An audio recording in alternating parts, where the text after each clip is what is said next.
Olá, Olá, tudo oi bem? Jane, tudo bom? E Tudo bom? você?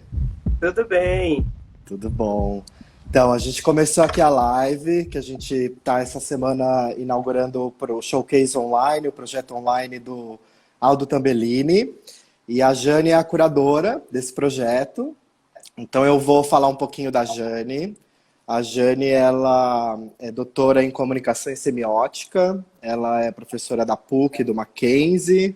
E ela é uma curadora que eu admiro muito. Ela fez grandes exposições, ela fez uma mostra de cinema no Centro Cultural Banco do Brasil, ela fez a exposição do Harun Farok no Paço das Artes, ela fez uma exposição do Arthur Bispo do Rosário, né, no Banco do Brasil também, há um tempo atrás. Aham.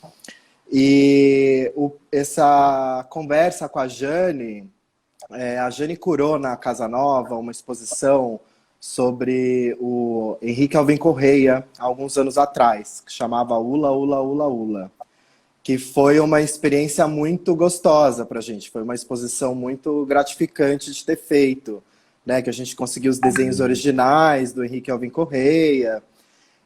E aí, no começo da quarentena, a gente conversando, a gente queria fazer uma exposição online, né, que fizesse sentido nessa plataforma. E aí a Jane me apresentou o trabalho do Aldo Tambellini, que eu vou falar aqui agora e aí eu vou passar a fala para a Jane e aí a Jane vai seguir.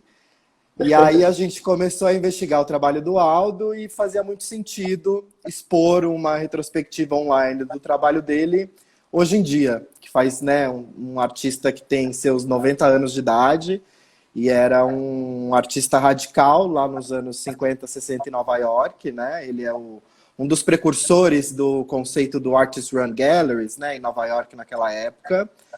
E vou falar um pouquinho as últimas exposições que o Aldo fez. Ele participou da Bienal de São Paulo em 1984, como artista convidado representante do MIT. Ele fez uma exposição no MoMA em 2013, ZKM em 2017. Ele fez a Bienal de Veneza em 2015. E, recentemente, ele inaugurou uma sala super especial na Tate Modern, em Londres, em 2018, que está em exposição até hoje, que é um trabalho que é uma sala fixa da coleção da Tate Modern, que é até um trabalho que a gente expôs recentemente na Latitude Art Fair, né, no Artsy. E é isso, fiz essa introdução do Aldo, agora eu vou passar a fala para a Jane, para ela contar um pouco, enfim, de como tudo começou. E essa nossa nova empreitada dessa exposição online, que vocês podem conferir depois da live, no online.casanovarte.com. Tem o link também aqui na bio do Instagram. E aí, Jane? Então, gente, bom dia, né, para todos vocês que estão aqui participando desse encontro. É um prazer estar aqui fazendo essa live junto com o Adriano. O Adriano é um grande colega de muito tempo. E ele, realmente, a gente teve uma experiência muito bonita quando a gente fez o Ula Ula, chamava Ula Ula Marcianos Intergalácticos e Humanos, né? Era uma exposição na qual a gente tentava entender um pouco a estrutura de pensamentos sobre fora do espaço, como é que as pessoas imaginam o mundo fora do campo do mundo do planeta Terra e etc. E a gente tinha como base o Henrique Alvim Correia, que era um artista super importante, que fez as ilustrações da Guerra dos Mundos, do H.G. Wells, e a gente conseguiu expor esse trabalho, que era um trabalho maravilhoso, e foi muito bacana. Então, a minha experiência aí com o trabalho do Aldo Tambellini, que foi como na conversa com o Adriano, eu pude dizer, olha, eu gostaria muito de fazer esse trabalho, e ele topou, então vamos fazer, que era uma pena que tivesse que ser online, mas, ao mesmo tempo, é também um aspecto muito positivo que ela seja online. Eu vou explicar isso aí depois para a gente entender um pouco como é que está acontecendo, né? Então, Só te atrapalhar um pouquinho, o legal é que a gente está chamando de showcase online, né? Porque a ideia não é um Vimeo Room, então a ideia é meio que esse site que você tem acesso a vários tipos de material do Aldo, né? então aí que é uma vantagem nesse aspecto, né? Se a Sim, gente tivesse exposição física, a gente ganharia algumas coisas e a gente perderia nesse nessa relação do processo, né? Bom, Aldo Tambellini é um artista sobre quem eu havia ouvido falar várias vezes. O Gene Youngblood, no Expanded Cinema, falava do Aldo Tambellini. O Peter Weibel também, num livro chamado Expanded Cinema, falava de Aldo Tambellini. E era um nome que estava no meio de grandes artistas dos anos 60, principalmente artistas que estavam lidando com novas mídias naquele momento e que eram artistas radicais de pensar a estrutura da imagem em movimento, da fotografia, lá nos anos 60. Mas eu nunca tive a oportunidade de vê-lo e era um nome que ficava ali, que me intrigava. Assim, nossa, que interessante, né? Tem uma parte grande no Gene Youngblood falando do Aldo Tambellini e não tinha visto. Na Bienal de Veneza, na última Bienal de Veneza, havia um trabalho... Não, na 2017. Havia um trabalho pequeno do Aldo Tambellini, que era muito interessante. Essa sessão da Bienal foi curada pelo Giulio e Pia Bolognese, que foram também os curadores da exposição no ZKM, na Tate, e que era uma coisa pequena, que eu achei muito interessante, mas agora, vendo a sala da Tate, foi uma experiência muito interessante, porque eu não tinha... eu não vi o nome Aldo Tambellini. A imagem que ele estava me apresentando é que era muito interessante, né? Porque me interessa muito um aspecto da imagem que tem a ver com a escalabilidade, a história de ter um micromundo e um macromundo ao mesmo tempo, numa mesma imagem, ela ser capaz de te dar essa sensação de que ela pode ser tanto uma célula, quanto ela pode ser um universo todo. Eu vou mostrar aqui umas imagens dessa obra Legal. Da Tate, tem da Tate, aqui, ó. São essas. Essa aí. E isso me chamou a atenção, e aí eu vi essas obras assim, nossa, este então é Aldo Tambellini, né? É aquele trabalho. E fui imediatamente procurar os filmes não estavam lá, e eu pude ver os filmes no YouTube, 2 ou 3 filmes, que foi Black TV, talvez Black TV, mais um Black Matters, algum dos filmes da série Black, que eu achei que foram muito interessantes. Black TV foi um filme que ganhou o Festival de Oberhausen, e é um filme muito bonito, e que a relação das imagens e as relações que ele vai propondo nesse processo de como é que eu vou tratar este universo preto, eu achei... Aí eu fui me interessando também por esse aspecto de como ele usa o preto para pensar.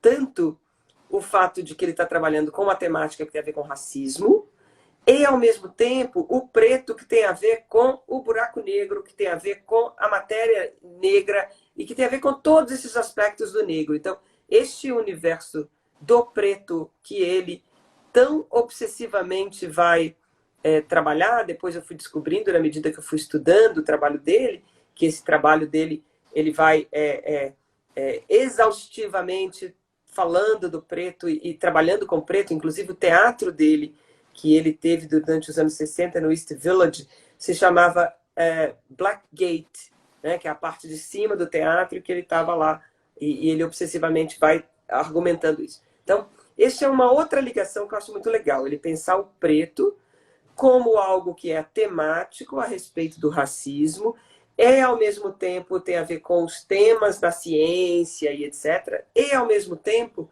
como ele trabalha com a matéria negra em si.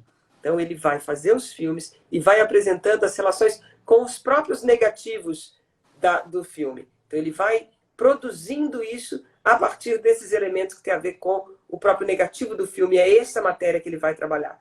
E essa matéria com a qual ele vai trabalhar, ele vai riscar os fotogramas. Isso numa época, em 1960, que a gente, depois do Aldo, a gente teve vários outros artistas que também vão fazer isso, mas ele certamente foi, se não é o primeiro, é um dos primeiros a trabalhar com essa matéria dessa forma, né?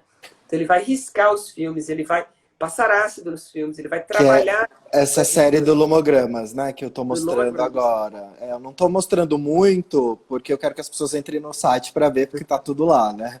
Então eu fiz uma pequena seleção, que são esses os lomogramas.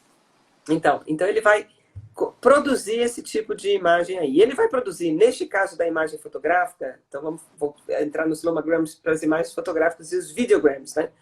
São duas imagens caracterizadas por dois processos um pouco diferentes, né? O primeiro tem os videograms, no qual ele vai pegar a matéria da fílmica, né? do print, do filme, e vai queimar esse filme com a tela de TV. Então, ele vai produzir uma imagem por essa relação entre o filme e a própria imagem, sem usar uma câmera fotográfica.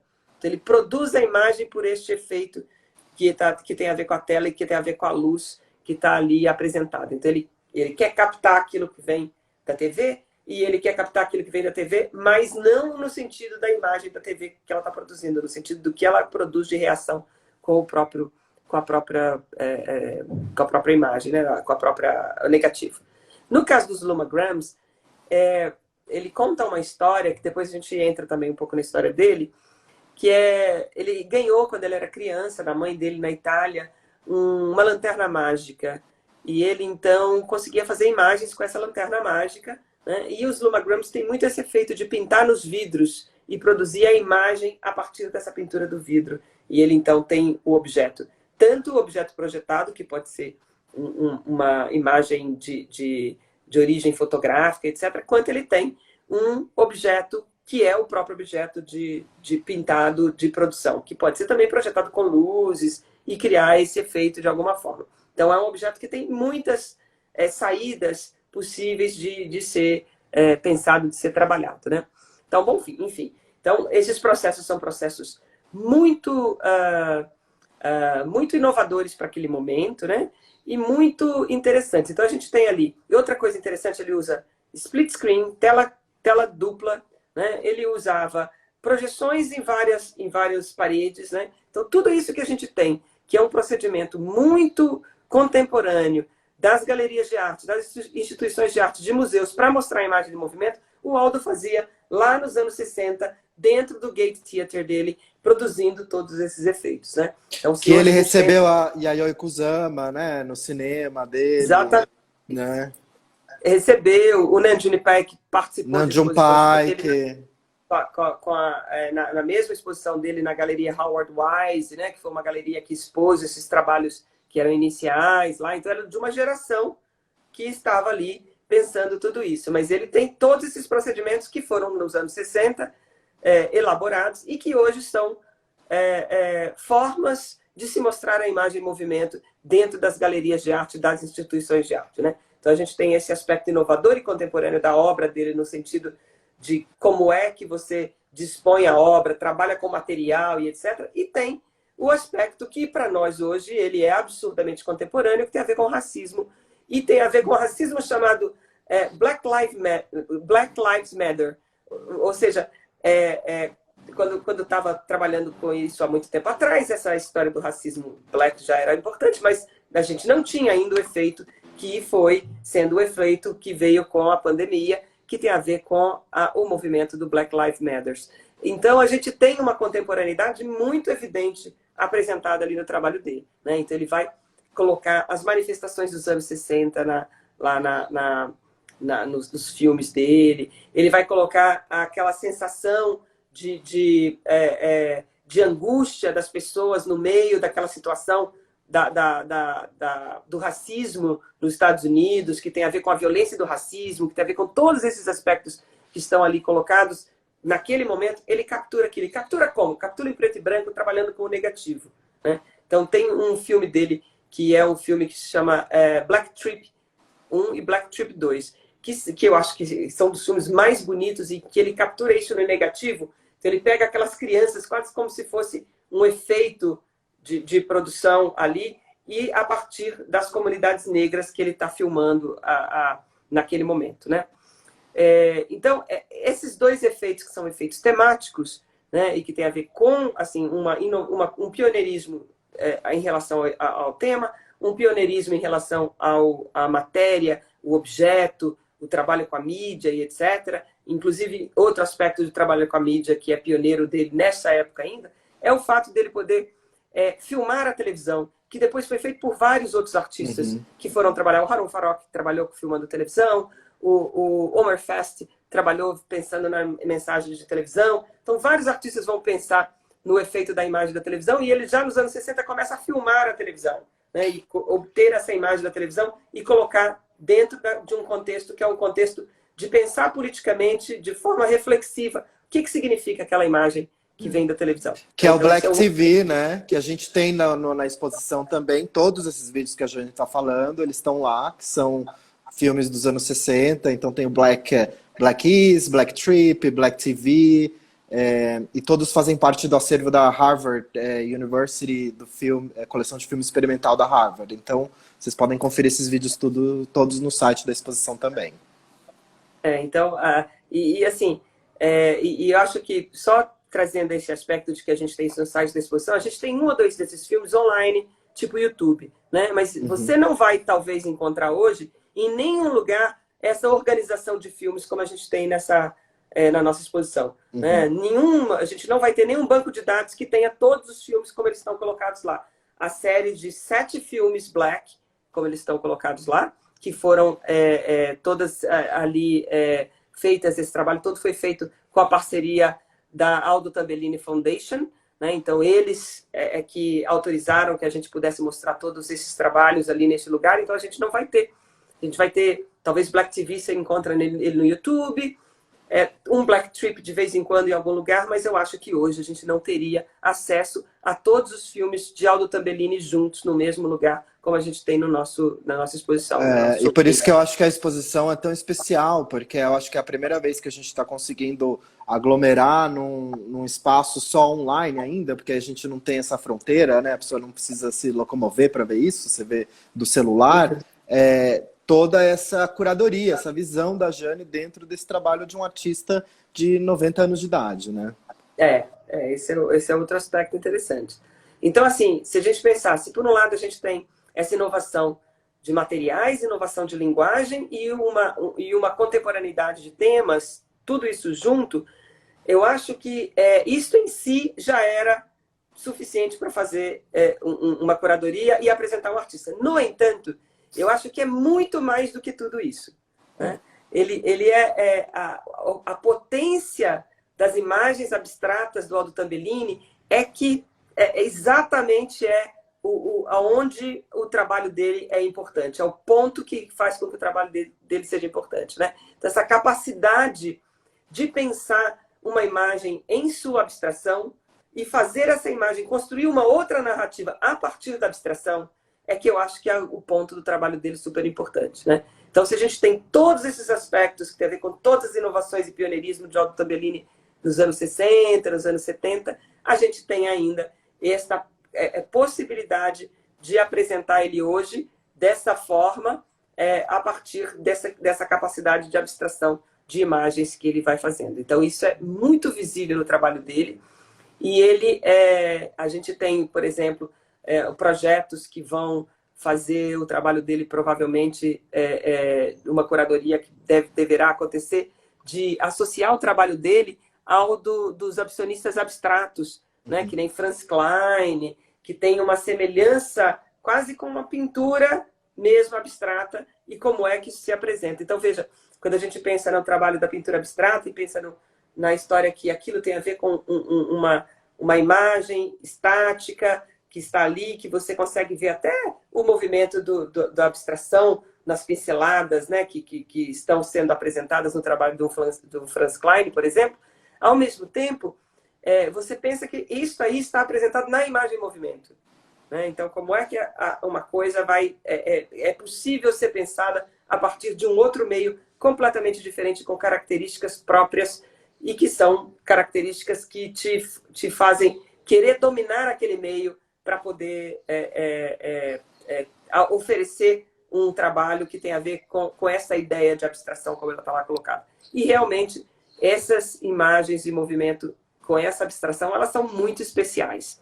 Acho que vale a pena dar uma olhada, ver isso numa tela grande, o máximo de tela que a gente se conseguir ver, né? Mas é uma oportunidade maravilhosa que a gente teve aí de colocar todos esses trabalhos juntos. Né? E todos os filmes, a sonoplastia também é super importante, né? Tem o primeiro do Black Is, que começa com esse batimento cardíaco, né? Então, assim, é importante eu assistir todos os vídeos, óbvio, com fone. Então, você meio que entra mesmo nesse universo Black. E eu tenho uma pergunta, já entrando assim por um papo mais descontraído. Você acha que talvez, bem, muito obviamente, essa ideia do trabalho dele ser precursor, isso é o que fez com que esteja acontecendo esse resgate do trabalho dele, né? Porque a gente vê a biografia, ele fez Bienal em 84, mas os grandes museus, MoMA, ZKM, Veneza, Tate, é tudo 2013, 2020. Então, essa contemporaneidade de um trabalho feito nos anos 50 sendo resgatado hoje, é muito interessante a gente contextualizar isso também, né? Eu acho que sim. Acho que, primeiro, a obra faz muito sentido hoje. Então, acho que isso é um ponto importantíssimo, né?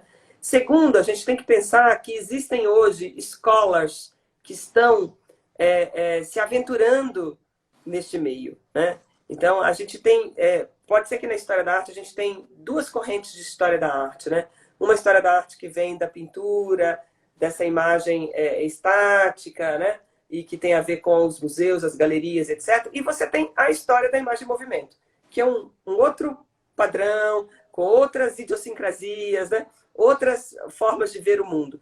E muitas vezes, por exemplo, o Gene Youngblood, por mais que ele estivesse pensando em falar de Aldo Tambellini, ele estava pensando muito na história do cinema e como o cinema se expande, né? Não do campo do pessoal que trabalha na história da arte visual, que tem a ver com a estrutura da pintura, da fotografia, ou das colagens, etc., né? Que tem a ver com aquele olho garantido, da caixa branca, que todo mundo conhece bem esse debate, etc.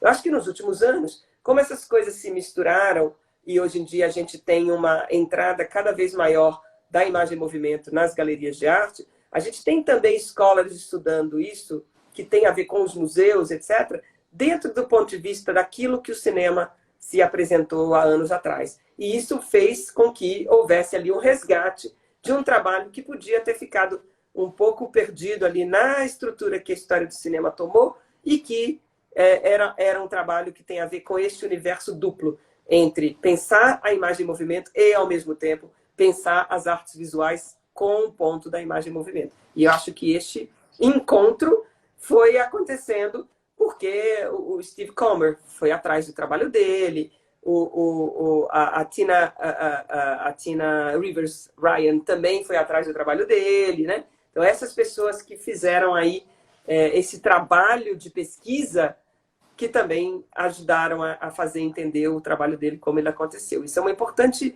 coisa para ser pensada, como os pesquisadores são importantes para fazer os trabalhos que talvez fiquem perdidos aí no meio do caminho, mostrarem, tornarem esses trabalhos públicos, eu acho. Sim. Não, e hoje essas intersecções entre cinema, arte, música, moda, é algo que a gente vê de uma maneira muito natural. Mas ele estava fazendo isso nos anos 50 em Nova York, né? Então é interessante, talvez isso seja muito um dos fatores também, né? Desse resgate do trabalho dele e dessa crítica, né? Porque outra coisa muito legal que além da pesquisa da mídia, o Aldo tem um histórico de crítica ao sistema, o próprio sistema da arte, né? Isso, Que eu acho eu acho, Adriano, que este é um ponto que ele que também tem uma fusão muito interessante, porque ele está interessado no campo da política e como a política, o problema político pode ser apresentado pela arte, não ingenuamente, né? Ele não está pensando em apresentar um problema político ingenuamente no sentido temático, olha aqui como essas pessoas são más e etc. Ele não está preocupado com isso. Ele está pensando em apresentar algo que seja politicamente político, né? Não no sentido de que o trabalho efetivamente te produz efeito político de alguma forma. Por outro lado, ele também está muito interessado em apresentar um trabalho que tem a ver com a política das artes, né? Ele faz uma crítica da política das artes muito legal. Eu, essa semana, entrevistei o Michael Woods, que é um artista que também é um artista, mas também é um curador que trabalhou com a obra do Aldo nos últimos 5 anos, juntamente com ele, fez pintura com ele, etc. Ele está agora em Oxford, está fazendo um trabalho super interessante em Oxford, que ele ganhou uma bolsa para trabalhar lá. E ele, então, ele me apresenta um lado muito interessante sobre aquela performance chamada The Screw. Que eu Que é uma tenho performance aqui que um nós colocamos lá. videozinho, ó.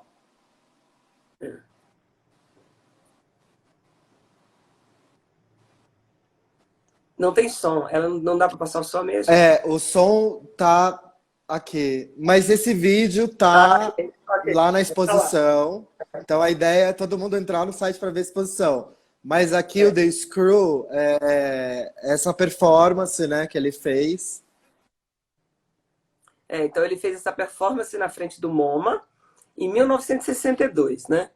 E aí a gente estava falando sobre esse fato de como os artistas criticam os museus e depois eles são praticamente fagocitados pelos museus, porque eles sabem que ao criticar, eles vão ganhar um espaço dentro do museu por causa do efeito crítico, né? E aí o Michael Woods fala assim, o Aldo não ganhou nada com isso. É muito interessante. E não só que ele faz esse trabalho, que ele pega essa dualidade do screw, né? Que é um parafuso, né? Parafuso. E aí tem, ele até fala do parafuso de cabeça chata e o parafuso de cabeça redonda e tudo Uhum. mais.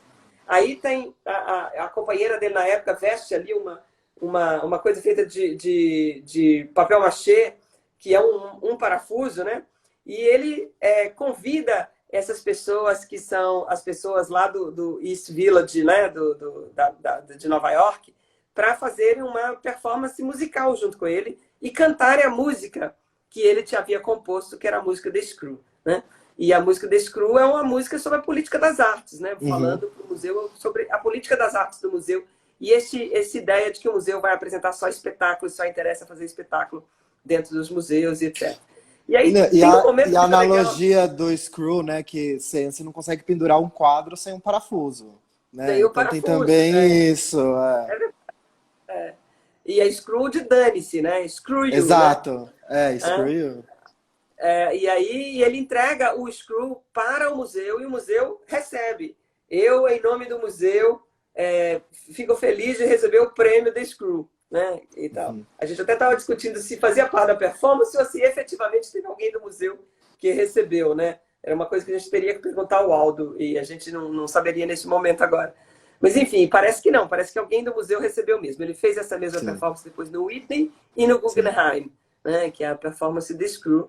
E essa história da política das artes é muito interessante. Se você ouvir os áudios do Aldo, o Aldo primeiro tem uma voz fabulosa, né? Hoje a gente tem essa lógica de podcast. Você vai ouvir um manifesto, quase como se fosse um statement, sabe? Sobre a história da arte, o que significa a arte e o que significa a ideia do que é um artista e a arte para ele, né? Aí ele coloca você ouve essa história, ele vai falar da arte como mercadoria, que é um dos Áudios que a gente tem na áudios, exposição. que é um podcast, você pode ouvir aquilo que ele vai Uhum. falando, uma voz maravilhosa, e ele faz interpretando, né, essa ideia, o trabalho do que ele está dizendo, e ele vai associando o problema da política das artes e o problema de como tratar a política no geral, dentro do trabalho dele, mas também associando a ideia de que isso tem a ver com o ato primitivo do artista. E como é que esse ato primitivo do artista ele pode desaparecer nesse processo de acomodificação, né? da mercantilização dos efeitos do trabalho dele. Né? Então ele vai fazendo uma espécie vamos dizer, de pensamento, de reflexão, de que significa esse ato do artista. Eu vou agora só lembrar aqui um pouquinho, contar para vocês um pouco da história do Aldo, né? O Aldo Tambellini nasceu em 1930, então ele hoje tem 90 anos, né? Fez 90 anos esse ano, e ele nasceu nos Estados Unidos, em Syracuse, nos Estados Unidos. Ele, aos 18 meses, foi levado para a Itália pela mãe dele, né? E ele tem um pai brasileiro chamado John Tambellini, né? O pai dele nasceu aqui, o avô dele veio para o Brasil fazer ele era plantador aqui de café, o pai dele chamado Paul Tambellini, o avô, e o pai dele nasceu aqui no Brasil também com uma mãe, né? A avó dele também era italiana. Então, famílias italianas que se encontraram aqui, nasceram, e o John nasceu aqui. Ele nasceu nos Estados Unidos, e aos 18 meses ele foi levado pela mãe para a Itália.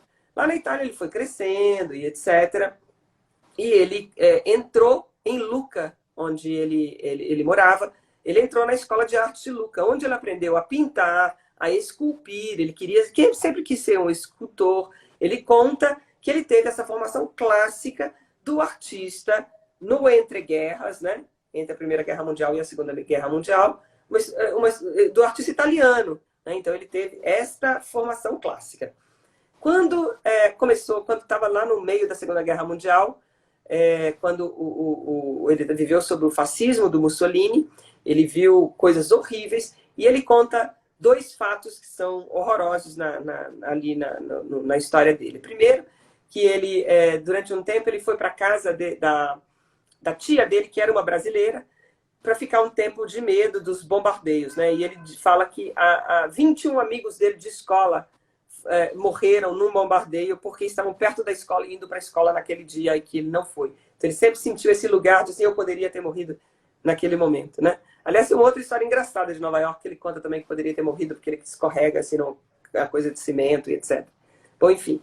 E outra coisa que ele conta, que na vizinhança dele, não sei quantas pessoas, não me lembro a quantidade, morreram sufocadas num incêndio que foi feito na época pelos nazistas, fascistas que estavam lá exatamente numa igreja que eles fecharam e que foi incendiada numa situação de terror, que são coisas que ele não esquece, né? Então a gente até costuma conversar sobre ele, né? Sobre essa ideia de blind spot, de você ter um preto na sua frente, tem muito a ver com o preto da bomba, muito a ver com o preto desse lugar para onde você não vai também, né? E são coisas que influenciaram diretamente na produção, né, dele. Diretamente então, assim, na a produção dele foi exatamente isso, né? E aí, no meio da guerra, ele foi embora dos Estados Unidos como cidadão americano, só que ele vai viver no Brooklyn como um italiano e aquela coisa do cidadão de segunda classe nos Estados Unidos, entendeu? Como do alienígena. O alienígena. Exatamente. O alien. Há uma diferença no Brasil, né? Eu não acho que o italiano tenha vivido assim aqui, mas pode ser que tenha acontecido também. A gente não pode nunca imaginar que não tenha, né? Mas ele viveu essa situação e ele era amigo das comunidades, que eram comunidades hispânicas, comunidades negras, que estavam na periferia dessa estrutura. E aí ele foi ainda dar aula de arte em Siracusa e etc., continuou trabalhando, e ele depois começou a se envolver com esse mundo da arte mais underground que estava ali acontecendo no Village em Nova York, que foi quando ele desenvolveu esse trabalho do que nós estamos aqui falando. Então ele tem uma história muito marcante e uma história muito que tem muito a ver com tudo isso que a gente está aqui falando, né? Aliás, essa estrutura que a gente está falando do preto dele e que tem a ver com esse preto obsessivo do trabalho dele, que a gente agora fala do blind spot, dessa coisa preta do ponto de cegueira, né? Porque a ideia dele é investigar esse ponto cego, investigar esse ponto que está entre a claridade, que está entre o branco, né? É aquilo que interessa a ele, tem a ver com esse ponto cego que ele está lá colocado. Mas quando a gente pensa no preto obsessivo dele, porque tudo é preto, preto, preto, preto, ele quase parece um procedimento de cientista, né? Aquele cientista que vai atrás de uma coisa e fica atrás daquilo continuamente, né? Então é quase um cientista artista que está ali produzindo esse efeito. E de certa forma, apesar de ser metafísico, e de certa forma, apesar de ser... olha, tem alguém ali dizendo que o Tambellini... Falando do pai.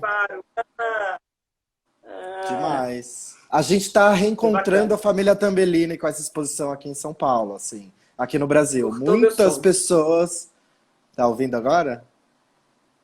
Oi? Agora melhorou. Tá. Que tá rolando deu um break, uma paradinha. Tô te ouvindo.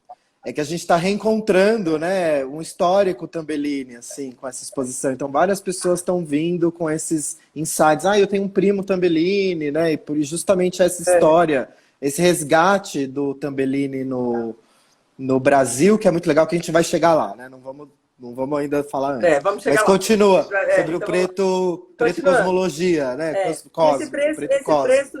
preto quase que tem a ver com essa coisa da escala, né? Essa capacidade de ver em escala. Eu curei também um trabalho sobre um cineasta chamado Alexander Klug, que eu acho absurdamente genial, né, escrevi um artigo sobre esse trabalho, sobre a capacidade do Alexander Klug de fazer escalabilidade, de pensar no mundo em escala, sempre micro e macro, né? E essa ideia do Alexander Klug, que também viveu na guerra, que também viu a cidade dele ser destruída na Segunda Guerra Mundial, né? A ideia de que ele está sempre, o Alexander Klug está sempre tentando evitar o pior, ou tentando evitar a catástrofe e a guerra. É essa a ideia, como evitar a guerra, né? Que é a ideia dele. Mas como ele trabalha também cinematograficamente, pensando em como é ver o mundo de baixo e como é ver o mundo de cima, como é ver o mundo de baixo e como é ver o mundo de cima. Que eu acho que o Aldo, apesar de não ter essa preocupação narrativa que o Klug tem de tentar entender isso, o Aldo consegue fazer esse trabalho que parece pequeno e grande ao mesmo tempo, quase com aquela consciência do cientista quando ele está investigando sei lá, uma partícula pequena, como ela é uma partícula que existe em todos os lugares do espaço. Não está ausente de lugar nenhum. Ela, como está ali, ela não é diferente do resto que você tem em todos os lugares do espaço, né? Então, esse preto obsessivo dele, eu acho que tem muito a ver com esse procedimento de cientista. E eu acho que nessa série do Cell Series, que é o da Tate, é bem isso, né? São imagens quase microscópicas, né? É uma visão quase como de se um elas fossem cientista. apresentadas. Não. Mesmo os lumagrams parecem imagens de telescópio, não, de microscópio, que como se tivesse a lente do microscópio em cima e você estivesse vendo a coisa debaixo dele, né? O micro, a coisa está lá, né? Essa lente está apresentada no próprio trabalho, como ele está lá colocado, né? Essa ideia de estar lá micro e macro, acho que ela é muito bacana e acho que esse é um procedimento de cientista muito legal. Mas voltando ao Aldo e a dele, o Aldo não parou aí. A nossa exposição, ela tem este momento do trabalho do Aldo, que é o momento dos anos 60, dos anos 70. O Aldo continua fazendo os trabalhos dele durante os anos 80 e os anos 90. Nos anos 80, ele foi para o MIT, né? O Massachusetts Institute of Technology de Boston, que é onde ele mora até hoje, né? E lá ele foi fazer trabalhos que têm a ver com trabalhos que tem a ver com a comunicação por computador. Então, ele é um homem super aberto às novas mídias. Ele não tem uma visão de que as novas mídias sejam uma coisa ruim para a humanidade. Assim, a gente não tem como voltar atrás, essa é a ideia do Aldo. A gente não vai voltar atrás, nós temos de aprender a lidar com o que nós temos pela frente, né? Então, ele vai trabalhar com as novas mídias e ele é convidado para a Bienal de 1983 de São Paulo, pelo 84. Walter Zanini. 84. Olha, acho que é 83. É fim de 83, olha lá. Tá. Acho que é. Eu acho que é. 80. Acho que o catálogo é fim de 83. Tá lá. Tá lá no site. Dá uma olhada lá que você confere para mim.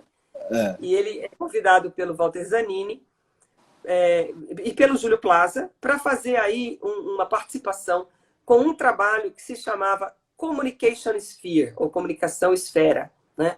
E esse trabalho, então, é um trabalho de transmissão, né? Então, é uma ideia de como é que você transmite mensagem, imagem, etc. Né? Então, nessa Bienal, a Lúcia Santaella fez parte, por exemplo, a Samira Chalub fez parte, o Júlio Plaza era o curador deste momento, né? E a gente tem vários outros artistas, se eu não me engano, Arthur Matu, que estava nessa exposição também, vários outros artistas estavam trabalhando com esta ideia da questão da comunicacional. E a gente não tem fotos, eu não consegui achar fotos daqui no Brasil, mas a gente tem as fotos dele no MIT fazendo essa performance com as televisões, né, várias televisões, eles andando no meio das televisões, fazendo a transmissão de uma coisa para outra, bem bacana, sabe? Parece bem interessante. E ele continuou fazendo isso. Enquanto ele veio para o Brasil, que veio participar dessa Bienal, ele resolveu ficar no Brasil, ficou no Brasil praticamente um ano. Né? Desde o início dessa Bienal até a última carta que a gente pegou dele, ele ficou aqui até mais ou menos setembro. E a gente teve acesso aí a Ana Salamone, que é a pessoa com quem ele vive hoje, gentilmente nos cedeu aqui uma série de cartas dele dessa época e os cartões postais, que são verdadeiras colagens, né? Que é muito bacana, porque ele pega esses cartões postais, então tem esse aí, que é o que a gente dá o nome ali, porque a exposição, para nós, para mim e para o Adriano, ela acabou se tornando uma exposição também emocional, né? Afetiva, Sim. emotiva, né? acabou se tornando porque o Aldo acabou nos colocando aí nesse lugar. Mas aí tem um cartão postal, que é uma imagem, nesse caso não é de São Paulo, é do Arpoador, que é no Rio de Janeiro, né? uma fachada antiga do Arpoador, e ele coloca uma imagem do Modigliani lá dentro, uma Vênus do Modigliani. Né? E ele usa essa imagem de Vênus do Modigliani e escreve assim, How Brazilian You Can Get. Né? Então, assim, eu acho que é o ponto do Aldo Tambellini no Brasil. O pai era brasileiro, ele se ressente muito do pai ter abandonado a sua mãe, de ele ter vivido sem o pai. Ele tem um ressentimento em relação a este pai. E ele vem ao Brasil, né? O pai dele já havia falecido, se eu não me engano, se não faleceu pouco tempo depois, mas o pai não estava em jogo como pessoa física. Estava em jogo essa cultura, que é essa cultura que tem a ver com a tia brasileira que o recebeu lá, que tem a ver com esse nome Tambellini, pai, que estava ali, na mente dele e etc. Né? E aí ele vai ter esse encontro com o Brasil. Ele vai morar aqui na Vila Madalena, na Fradique Coutinho, e aí os endereços têm a ver com esse percurso ali da Vila Madalena. E ele coloca esse Modigliani, que é da cultura italiana, e escreve How Brazilian You Can Get, né? que é essa ideia que a gente capturou ali, a gente fez uma sessão especial sobre isso. Né? Uhum. E a gente vai andando no meio das cartas dele, né? Eu tenho aqui ó, as cartinhas dele aí, ó, que tem a ver com a letrinha dele, que iam mandando lá. E as cartas dele vão contando.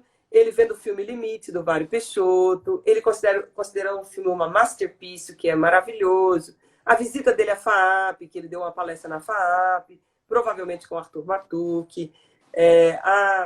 A visita os irmãos Campos, ele fala dos irmãos Campos, etc. E, ao mesmo tempo, fala das pessoas com que ele encontra. Eu fui comer um sanduíche hoje, tal pessoa estava falando isso. E ele vai contando esse caso. A pessoa disse assim, eu não sou negro, eu sou preto, né? Diz para ele. Né? E ele explica a diferença ali entre a pessoa dizer eu não sou negro, eu sou preto. Né? E vai conduzindo ali determinados caminhos que tem a ver com as perguntas que ele já havia feito antes e que ele vai encontrar ali no Brasil. Fala do carnaval, fala da história da polícia, que tem uma intervenção aí na embaixada americana na época. Ele vai construindo ali uma ideia da polícia americana contra o samba brasileiro e como é que as duas coisas vão andando juntas, a polícia e o samba. Então, são cartas, dentro do meu ponto de vista, de um encontro cultural muito genuíno, sabe? Assim, você não vê nas cartas dele, por exemplo, assim, nada sobre ver um Brasil absolutamente de fora do Brasil, seja maravilhado ou horrorizado com o Brasil. Né? Aquela tendência externa de como é... Não, ele vai entrando na cultura e vai conversando com essa cultura e vai entendendo essa cultura.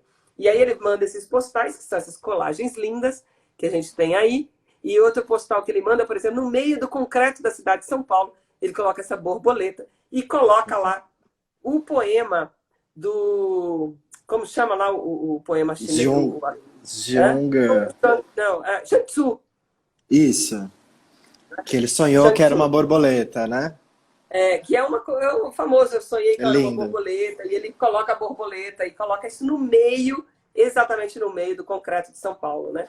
E tem uma outra também que ele fala... No cartão ele fala, que é o trecho do poema, eu sonhei que era uma borboleta e quando eu acordei eu não sabia se eu era um homem que tinha sonhado que era uma borboleta ou uma borboleta que sonhava que era um homem. Que é vamos dizer, um conto famoso, né?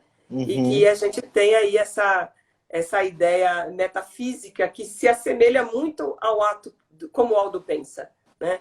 Eu estou ali, eu estou dentro, eu estou fora, o tempo todo lá apresentado lá. Então, eu acho que é muito bonito. E tem um outro cartão também, que está no meio da cidade de São Paulo, que ele coloca um coelho. Ele pega um coelho que é um selo do Dürer, que é que é o coelhinho que está lá, coloca no meio, ele fala assim, coloquei um coelho no meio da Avenida Pedro II, no meio ali daquela região ali do teatro, do mercado municipal, e coloca um coelho no meio do concreto, e esse coelho tá lá apresentado, né? Aliás, How Brazilian You Can Get não é a fachada do Arpoador. A fachada do Arpoador é uma que tem uma outra Vênus, que é uma Vênus do Tiziano. Né? Sim, que ele fica olhando, né? Isso, colocada lá. Gente, Então, no site da exposição, vocês podem conferir todo esse material no link How Brazilian Can You Get? Então aqui a gente só está mostrando 2 para dar um teaser. Assim. Isso. Então, assim, e aí a gente fez fez aí uma seleção de coisas e apresentou.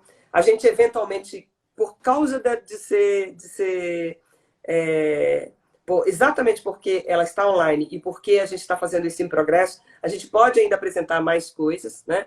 O Aldo hoje está doente, então ele foi hospitalizado, a gente ia ter uma live com ele, infelizmente ele não pôde participar, mas ele vai participar logo que ele puder, a gente vai fazer uma live com ele, para ele contar a história dele toda, e a gente vai obter mais material sobre isso aí, que eu acho que isso aí dá para compor ainda uma série de outras coisas que tem a ver com esse mundo dele ali. Conversando, a gente vai subir também no site 2 entrevistas, uma entrevista com o Michael Woods e uma entrevista com a Tina Rivers, que é uma curadora hoje da Albright Knox, uma coleção, fica em Buffalo, e ela também participou, ela trabalhou no Metropolitan, ela agenciou ali o trabalho do Aldo para o Metropolitan, ela trabalhou no MoMA, e ela tem essa visão do Aldo que é muito interessante, que tem a ver com essa ideia de que o Aldo está...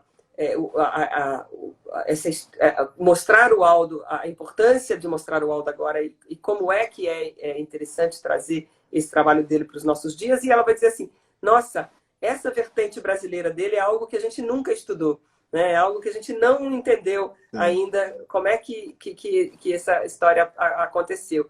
E aí a gente vai ter os poemas do Aldo, que também estão ligados um pouco com essa fase da vida dele, que ele acabou vindo ao Brasil. Bom, para terminar aqui essa coisa toda, porque eu acho que é legal depois conversar e saber se tem perguntas de todo mundo, o Aldo disse para gente que ele queria muito fazer essa exposição porque ele queria se tornar brasileiro, né? Então, essa exposição, ela tem aqui o prazer de dizer que estamos fazendo a exposição de um artista italiano, americano e brasileiro. Então, o Aldo Tambellini foi batizado por nós demos a ele a cidadania brasileira, com muito prazer, e ele disse que muito ele quer ficar bem, porque ele quer vir no Brasil, e inclusive quer pedir a cidadania dele brasileira. Não, e o legal, assim, 2 coisas que eu tô pensando aqui de falar, que primeiro sobre a exposição ser online, que de uma certa maneira isso é muito vantajoso, porque a gente consegue ter esse espaço em progresso. Então a gente montou a exposição pensando exatamente no período inteiro dela online. Então a gente vai continuar subindo esses vídeos, entrevistas, novos poemas, novos materiais, novos textos. Então assim, é uma exposição que vai estar sempre em atualização, o que a plataforma online nos oferece de positivo, né?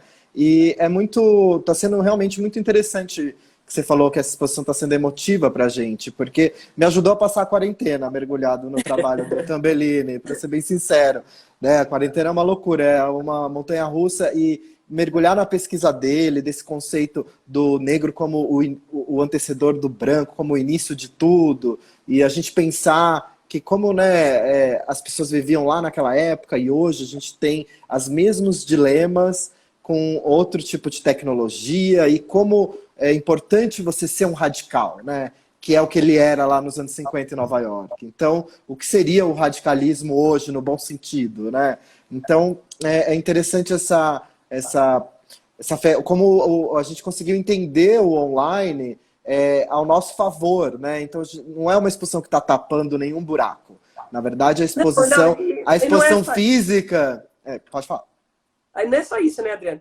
A Fundação Tambellini, Aldo, Ana, todo mundo envolvido na fundação, eles jamais fizeram nenhuma restrição ao fato da gente fazer online. Em momento nenhum. Eles disseram, maravilhoso, ótima ideia, vamos fazer mesmo, né? Isso tudo para um artista que está que poderia estar ali elaborando sobre grandes museus, etc, etc, né? Mas a gente, eles jamais, não, vamos fazer sim, é isso mesmo, isso é o que o Aldo é. Né? Exato. Eles vão apresentando, isso é que ele é isso mesmo.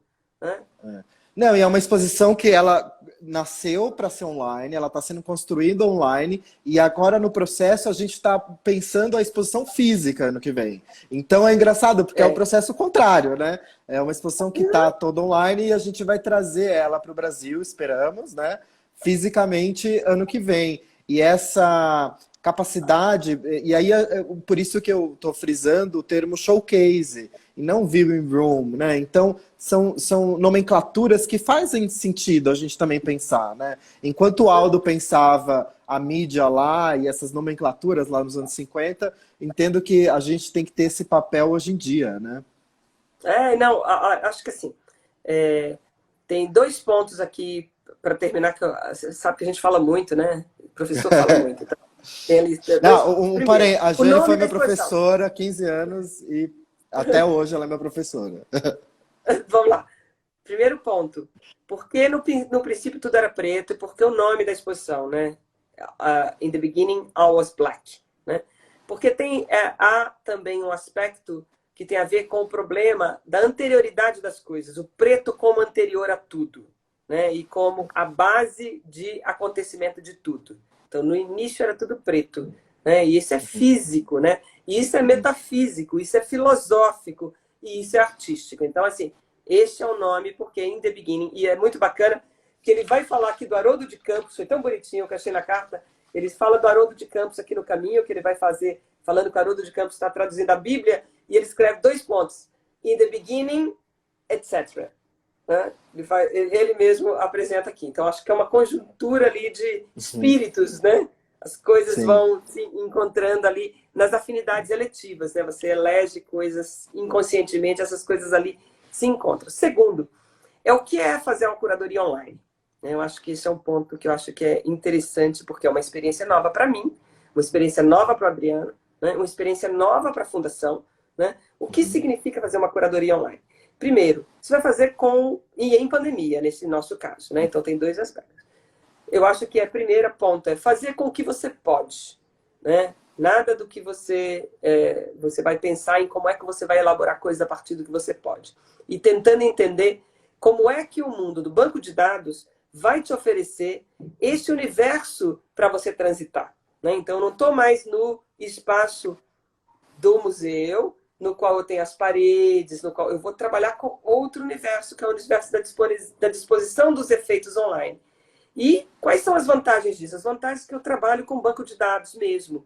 Portanto, eu tenho a capacidade de ir apresentando coisas quando eu quiser. Por exemplo, a angústia de tentar tudo pronto no dia da exposição. Não tenho. Eu tenho a capacidade de trabalhar. É um outro tipo de ansiedade e um outro tipo de procedimento. Significa também, talvez, lidar de uma outra forma sobre esses efeitos de como é que você tem a exposição pronta. Né? E trabalhar com a ideia de que aquilo está guardado como banco de dados. Né? Ele se encontra no efeito de banco de dados. E aí acho que essa é uma característica importante para entender o fato de você fazer uma curadoria online e trabalhando dentro da lógica do banco de dados. Não, e isso é o que a gente pensou muito, né, do ineditismo mesmo do material. Porque a gente se questionava, por que a gente vai fazer uma exposição com vídeos que você encontra no YouTube? Não faz sentido. Então, o legal foi que a gente está fazendo uma exposição com vídeos que você não encontra no YouTube. Com material que você só está na coleção da Harvard. Então, essa capacidade de você criar essa plataforma para ter esse acesso a esse material que a pessoa precisa viajar até Boston para ver, isso também é algo que a gente viu ao nosso favor, né? Foram coisas que a gente foi pensando que como a gente pode trazer essa situação para aprimorar essa produção, né? E a Fundação até fez um post no Facebook essa semana da exposição, chamando de retrospectiva. E eu achei muito interessante isso, assim, porque a gente está pensando vídeos anos 60, 50, os documentos 1984, mas na verdade isso está, e como a gente está acrescentando as coisas, isso vira um processo, né, de construção de uma exposição que é exatamente o que você falou. Não acaba quando você inaugura, na verdade ela começa quando você inaugura. Ela começa, ela está ali fazendo, né?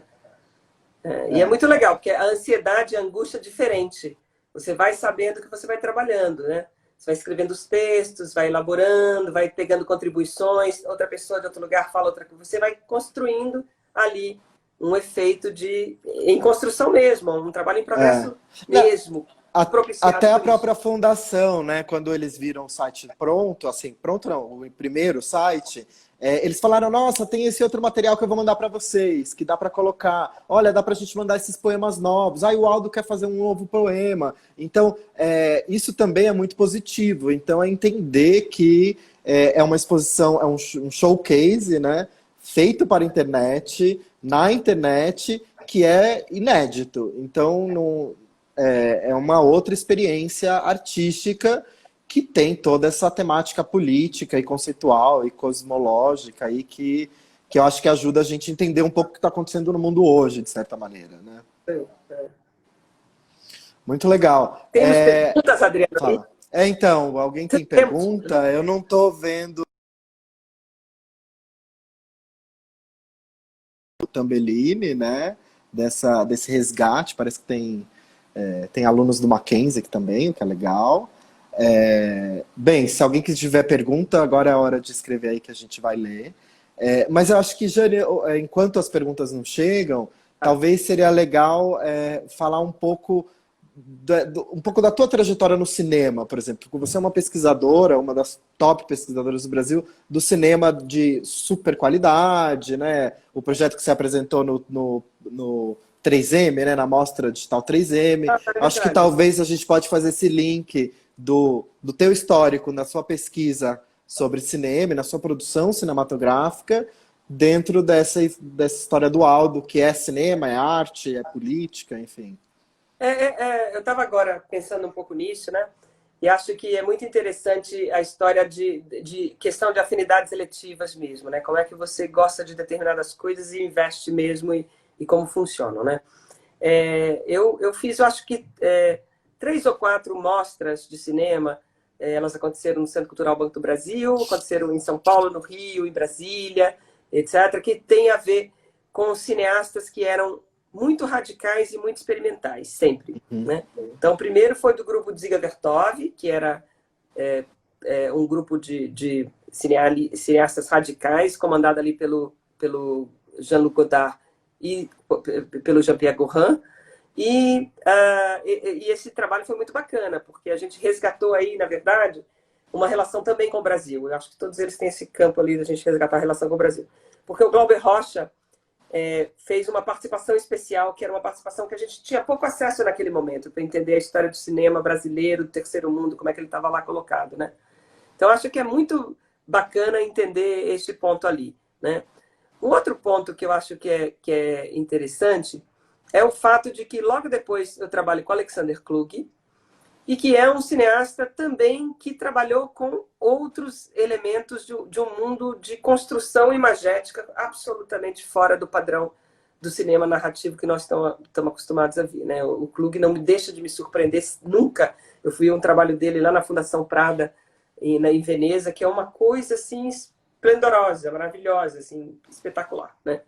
E depois trabalhei com Harun Farokh, que era um artista que já está nesse campo da entrada dos dois lados. Harun Farokh é do mundo do cinema, ele fez 100 filmes de cinema e depois ele trabalha em galeria de arte, que também trabalha com imagem em movimento, que também tem a ver com este campo lá. Né? E aí o Aldo Tambellini, parece que, quando eu vejo essa construção de coisas, parece um caminho imediato, assim, nossa, que incrível, né? Que absurdo, como essas coisas todas se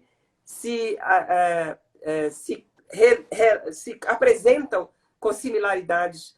Primeiro, no ato de que eu acho que esses cineastas têm uma relação instintiva profunda em relação ao que eles querem fazer, independente das modas, do jeito de fazer, etc. Algo que tem algo que é profundamente integrado no que eles estão pensando em fazer. Né? Então, assim, eles vão atrás daquilo que instintivamente eles procuram. Segundo, eles não têm medo. São cineastas e artistas que não têm medo de enfrentar os objetos e as matérias. Então, eles enfrentam a matéria com a qual eles estão lidando de frente. Então, eles não abdicam da matéria para falar de um tema, que é um problema, neste caso, assim, não, um problema não, é uma questão da questão do cinema. Você pode simplesmente falar de um tema e usar aquela máquina de cinema para falar de um tema, o que é bacana, lindo, etc. Mas estes não. Eles nunca deixaram de ter um tema que estivesse relacionado com o objeto com o qual eles estão trabalhando. E eles estão reinventando esse objeto o tempo todo. Então, se tem uma relação, que eu vi que tem uma pergunta até em inglês aí sobre a relação entre Harun Farokh, Alexander Klug e Aldo Tambellini, né, que eu acho que é interessante, porque são três importantes autores que são precisamente ligados. Esse campo é que eles enfrentam, para trabalhar com uma questão temática, eles enfrentam a matéria, né? E a matéria faz parte daquilo que eles estão falando. Então, eles não abandonam isso e recriam este meio, essa mídia, como quer que a gente chame, a cada vez que eles trabalham com isso, né? Então, tem muito a ver com isso. Não, e é legal a história do Tambellini agora, da gente estar resgatando o Tambellini e apresentando para o público brasileiro essa produção do Tambellini e indo de encontro com isso que você falou, que você fala do medo, que são artistas, cineastas, pesquisadores, cientistas que não têm medo, mas também tem um senso de liberdade, que é muito legal. Eu acho que essa liberdade na construção, que né, passa por ter medo ou não, eu acho que isso é um pouco que a gente precisa resgatar hoje em dia, talvez, né? Dentro de todas essas ciências, né? Ser livres, né? E dentro do sistema de artes como um grande sistema mesmo, né? Que ele está todo formatado para ser uma coisa, né? E eu acho que eles, como eles mantêm aquilo que tem a ver com a busca pessoal, quase como cientistas mesmo, que vão atrás de um elemento que os interessa continuamente, esse sistema todo que está lá colocado, ele só formata esses artistas dentro de um determinado limite. Eles sempre conseguem ampliar esses espaços, expandir esses elementos que estão ali apresentados a anteriori, que são os elementos do sistema de arte. Acho que tem muito a ver com esse aspecto. Sim. Aqui eu não achei a pergunta que você comentou que está em inglês. Eu não entendo muito parece bem. Parece que assim. deu uma travada nos comentários aqui. Era uma pergunta que estava aqui em inglês, deixa eu ver se tem aqui. Ela passou na hora que eu estava falando, eu consegui ler. Ops. Aqui está dizendo, olha, estive pesquisando sobre o Aldo essa semana, pois não o conhecia. Meu avô veio da família Tambellini, que é de Amparo. Legal. O Aldo, muito legal eu apresentei alguns Tambellinis para ele ficou super feliz de encontrar primos, amigos e parentes Tambellinis. Isso é muito bacana. Aí depois tem algumas pessoas, grande oportunidade de conhecer o artista. Chama Lab Digital Media. What is the relation of Aldo's work with previous works by Farokh, Klug, etc.? Era essa a questão. Ótimo. Tá? Eu não sei se essa pessoa é inglês, mas para mim eles todos são cientistas de alguma forma, estão em busca de algo que é muito pessoal e eles não param, independente dos sistemas, eles vão atrás disso. Agora, tem outro aspecto. Todos eles estão preocupados com política. Isso é inegável. Todos eles estão preocupados com o problema da política e das políticas de uma forma muito evidente, né? Não são artistas que a política está, digamos, em diagonal, né? São evidentemente enfrentando questões políticas, mas todas essas questões políticas que são enfrentadas, eles levam em conta o meio com o qual eles estão trabalhando. Eles levam em conta o que significa esse meio. E é importante a gente relembrar, né? Porque o fazer artístico é um ato político, e isso não pode ser levado de ser desconsiderado. Então, principalmente hoje em dia, para artistas, ou até para gente que cria esses espaços para as obras de arte serem, né, criar um spotlight na obra de arte, é um ato político. E dentro desse mundo maluco das tecnologias, enfim, a gente tem que ter isso, tem que virar um mantra, né? É importante a gente transformar isso num mantra da contemporaneidade, assim, né? Mas eu acho que, é fantástico ouvir a Jane falar. Eu lembro que as aulas de História da Arte que eu tinha com ela 15 anos atrás, sábado de manhã, eram as melhores aulas da faculdade. Então, a gente fez essa live para lembrar sábado de manhã, eu acho. Exato, talvez. Não, mas era bem cedo, era 8 horas, não era às 11. Era 8 horas da manhã. E eu tava lá todos os dias. Era fantástico. A Jane me deu aula no curso de Arte e Tecnologia na PUC. E foi aonde, enfim, a gente se conheceu pela primeira vez e tal. Mas eu acho que é que eu tô sem relógio aqui, eu não sei, é 1 hora de live, então eu não sei quanto tempo tá É faltando. 12h06 já agora. Ah, então já deve estar acabando daqui a pouco.